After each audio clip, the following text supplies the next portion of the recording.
Before Bill Paxton fought aliens, he worked in a mortuary. Hey, we all gotta start somewhere. Welcome to Sick Flicks, where I take a deep dive into the cinematic sewer to help you embrace your inner gore geek. I'm Mike Bracken, aka the Horror Geek, and today we're tackling Howard Avedis' quirky slasher flick, Mortuary. Released in 1983, Mortuary would probably be a forgotten film if not for one thing. It features a very young Bill Paxton in one of the leading roles. It also features the Waltons actress Mary McDonough and Christopher and Linda Day George in major roles. That's a lot of big names for a slasher flick. But can all these stars power Mortuary to a 5 barf bag rating? Let's get to the gore and find out. Oh, and before we get started, today's video is brought to you by patrons Zachariah Quam, Benjamin Hain, and Craig Simons. If you'd like to sponsor some videos, you'll find a link to my Patreon in the description and pinned comment below. And now that we've got that taken care of, let's get bloody. We fade in on yet another drive through the credits. And a house establishing shot. Okay, movie, you can start any time now. We're ready. I don't want to be pedantic, but that looks more like a swimming pool than a mortuary. Mary McDonough's in this movie. I guess the Waltons are moving up in the world. Sorta like the Jeffersons. And Bill Paxton in one of his earliest roles? And Linda Day George. Word on the street is she got the part when she sent in this clip as her audition tape. Bastard! Bastard! That's acting. What? Christopher George too? It's like a Pieces reunion in here. God, what a cast of nobodies. We take a break from the credits to see what the shadow knows. And then we get this live look at me contemplating my future plans, blissfully unaware that life is sneaking up behind me with a baseball bat.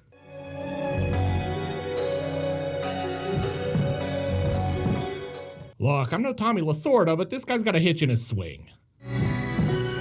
Bonds takes the 3-2 pitch and drives it deep into center field. That one is headed for McCovey Cove. Mary comes running out and is all like, "Good night, John boy." Do you kids even remember the Waltons? Christ, I'm old. Careful, don't trip over those credits. And I guess we're done with that story because now we're over here in this van. I've seen birds with fewer feathers than this dude. Might as well just call him Tony Hawk.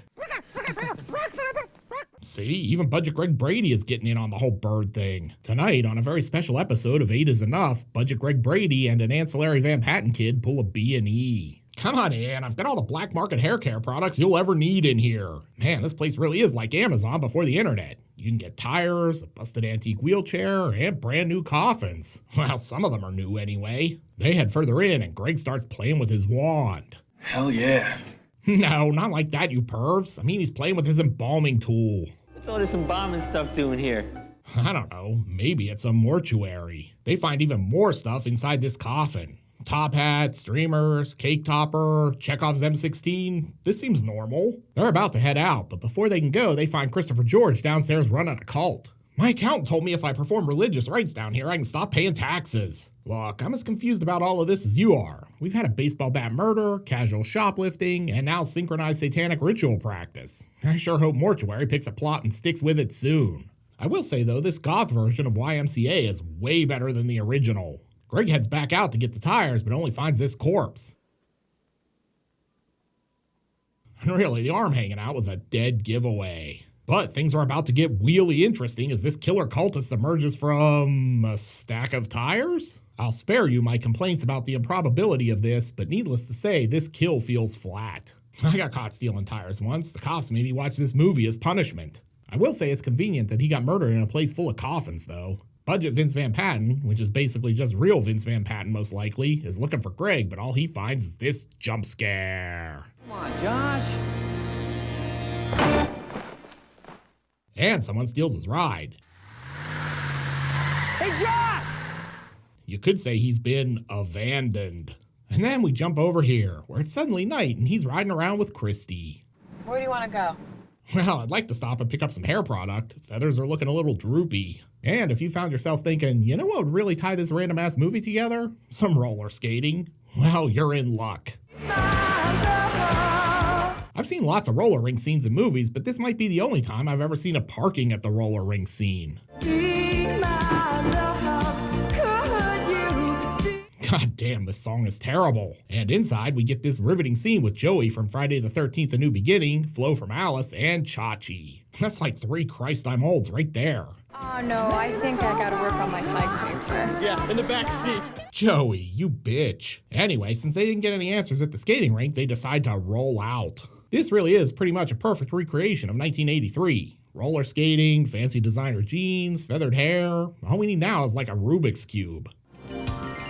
He's gone. Now where did he go? This movie really is basically Dude, Where's My Car at this point. And I feel like we're no closer to a plot. Remember when that guy got killed with a bat? That seems like 4 movies ago. But hey, at least we found a way to work in another house establishing shot. While they're making out in the most brightly lit backseat ever, someone's skulking around. Please be Son of Sam. Please be Son of Sam. But then his parents save them. Greg? Greg, is that you? This is a real case of Cardus interruptus. I was trying to lose my virginity, Dad. And over in yet another movie, Bill Paxton finally shows up. He's trying out his pickup lines. Hey, Vasquez, you ever been mistaken for a man? No. Have you? Game over, man. Game over. Then Christy heads off for more driving. Maybe they'll rear-end the plot along the way. Or maybe the plot will rear-end her. Just pass me, man. It's clear. And it's like we've driven right back to the start of the movie.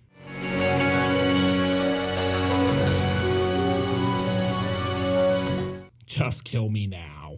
She heads inside, and I love this musical cue.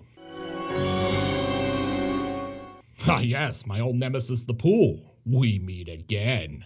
And jump scare. Would you please stop screaming bastard at me as a form of greeting, Mom? And here comes some exposition. My father was murdered in that pool. I know it. Linda Day George doesn't suffer that kind of backtalk, though, so she doles out a heapin' helpin' a pimp hand. In one of our other movies, Budget Vince Van Patten goes to see the cops. We're treated to this master class in acting. Maybe Josh was going somewhere. He didn't tell me that.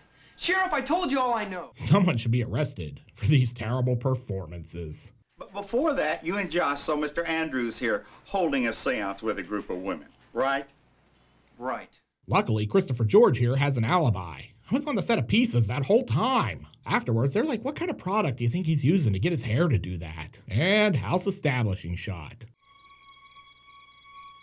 This is one time where they're useful since this movie bounces around like a jackrabbit on crank. Inside, this is going on. Daddy! Daddy! Yeah, this is making me weirdly uncomfortable. Football practice. She heads downstairs and the AC must be on because it's a bit nipply in there. And look out, she's being stalked by Brain Guy. I hope this means Professor Bobo is going to show up later. Then she heads out for a little late night swim. If you look in the background, you can see David Spade peeping on her from his hotel room window. Well, I guess I better get ready for the wet nighty contest. Man, the tension here has really taken a dip. Then she walks right into this jump scare and flees inside. Bill Corbett! Bill Corbett is trying to murder me, Mom. Looks like Mom is joining the Night's Watch. Or Bauhaus. Christy, no one wants to harm you. You're in it with them. And acting. Over in yet another movie, the tall man is about to get a delivery of new Jawas. I don't even know how many movies we have going at this point.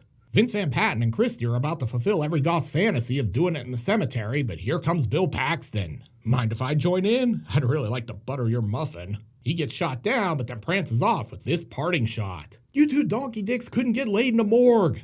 Oh well, let's go find Judith Meyer's headstone. After that, we cruise by the Heaven's Gate called HQ. They're away at the moment, though. And speaking of guys who couldn't get laid in a morgue, they get together and have a heart-to-heart over a cold one. And house establishing shot. Drink. They head inside and put on this dinner theater version of Dracula. Ah, never fear, Count Dracula is here. Back, Count Dracula. Not gonna lie, still better than Argento's version. Then they have this conversation. I never used to sleepwalk before my father was murdered. Hey, you said the secret word. It was murdered. You win. Then the power goes off again. Maybe I better call the electric company. Hey, you guys! There, I've already done it for you. This really is thrilling. No one will be seated during Mortuary's terrifying rolling brownout sequence. And after that exciting sequence ends, it's time for more driving. The thrills really come fast and furious in Mortuary. Oh wait, they're parking. Hell yeah. No, not like that, you pervs. I mean, he's literally parking the van. The sheriff's like, I really loved you two in Pieces. And these two dunces are tailing them. They're about as subtle as the early Assassin's Creed games. The snooping pays off when they spot them getting into the black station wagon. It's the car that was following me. It's a mortuary car. Isn't every car Christopher George owns in this movie technically a mortuary car? I mean, he owns the mortuary. I'm not a tax accountant, but I think he can write this off too. And just to mix things up, here's a warehouse establishing shot. Inside, Brain Guy's getting his real doll ready for a night of action. Christy heads out to investigate, but she doesn't make it upstairs because she's feeling tired. Back at the house, poker night's gotten pretty formal and weird. Then this table's a rockin', but these guys come knocking anyway. The takeaway here is that these guys are trying to reach Christy's dad because his wife misses him. Things are troubling your wife and your daughter. Aw, you guys, we owe Christopher and Linda Day George an apology. With that settled, they head home for a house establishing shot and a celebratory makeout sesh. Except someone's still stalking them. Brain Guy's peeping. This is the weirdest MST3K episode ever. And then they break up. Greg, maybe we shouldn't see each other for a while. Daddy issues. You know we haven't made love since your father died and you started having those weird dreams? But then Linda Day George shows up. She went to bed. She wasn't feeling well. Oh. Well, did you two have a nice time? I feel like I've seen the start of this story over on P-Hub. He bails just so we can get another house establishing shot. Why does this keep happening? Inside, Christy's sleepwalking again, and Brain Guy shows up. He's asking her if she likes Horror Party Beach. And while this movie has been something of a mystery up until now, I guess we're done with that because this is clearly Bill Paxton. Open the window. I want to make you a nice greasy pork sandwich served in a dirty ashtray. These plans are interrupted when Christy wakes up.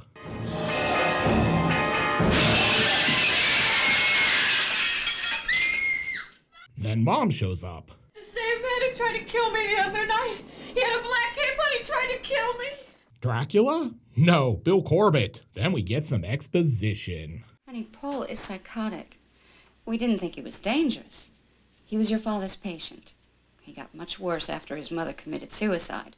I'm amazed we're an hour into this movie and that Linda Day George still thinks her husband's death was an accident. Honey, I don't know. Maybe there is something to your dreams about your father's death not being an accident. Yeah, he just beat himself in the head with a baseball bat and drowned. Damnedest thing I've ever seen. They share a touching moment, then head for bed. Oh, Mom, I'm sorry I was so awful to you. I know you love Dad. If you guess this means it's time to die for Linda, give yourself a screenwriter's credit. I'll get you, Mike Nelson. This is what you get for not watching Prince of Space. I would say there's a lot of subtle sexual subtext in this movie, but let's be honest, it's not that subtle. It is really amazing Bill Paxton got work after this, though. Now he's after Christy, who pulls the old Tawny Katane and Witchboard and gets trapped inside her own locked house. She eventually makes it out, probably just so we can get another house establishing shot with her running in front of it. This is like the slowest chase scene since OJ and the Bronco. Please watch 10 Minutes of Soul Taker with me, you'll love it. Christy eventually hides in the house.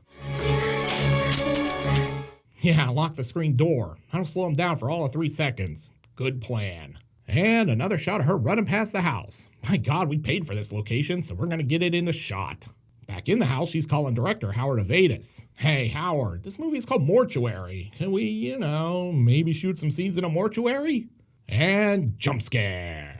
And I guess we're still pretending there's a mystery about who this guy is. She rips the mask off and it's Bill Paxton. I mean, I've seen Scooby-Doo episodes with more mystery when the mask comes off. Oh, hey, remember Budget Vince Van Patten and the skating rink people? Yeah, they're still in this movie for some reason. Meanwhile, Paxton's loading her into the car. I don't want to kill you, baby. I just want to be the last man to let you down. And we finally arrive at the mortuary. It's pretty dead.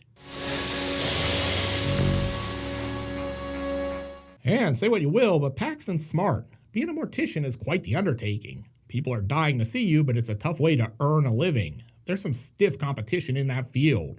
It's easier when you make your own clients. Inside, he reveals his master plan. I'm going to embalm you. It won't hurt. You won't even know it happened. Oh, baby, you look good. Like open casket good. Oh hey, Christopher George is still in this movie too. He's just stopping by to deliver some exposition. Your mother tried to commit suicide, son. George underestimates how crazy his kid is, so Paxton drives the point home and stabs him right in the gut. You're against me, too. You could say he made a grave mistake. Paxton's not in the clear yet, though. He's still got to deal with the budget Van Patten. They play some cat and mouse, and honest to God, if you took out all the padding, house establishing shots, and filler, Mortuary could have wrapped up in like 75 minutes. This movie's more padded than the shoulders of an early 90s suit jacket. After the worst game of hide-and-seek ever, they finally meet up. I thought you'd never find me. And then Paxton locks him in the closet?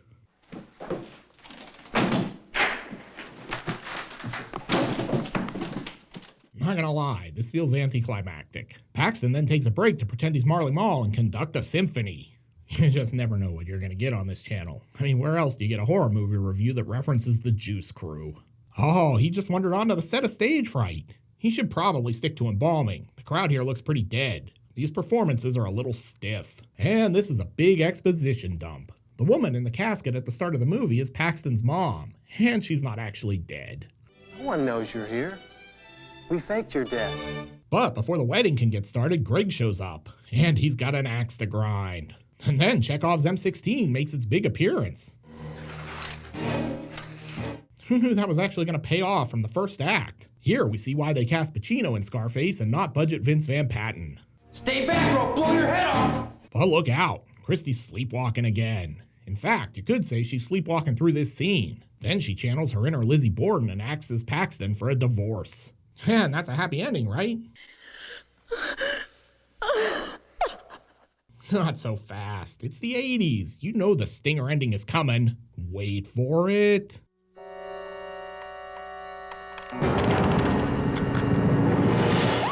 There it is.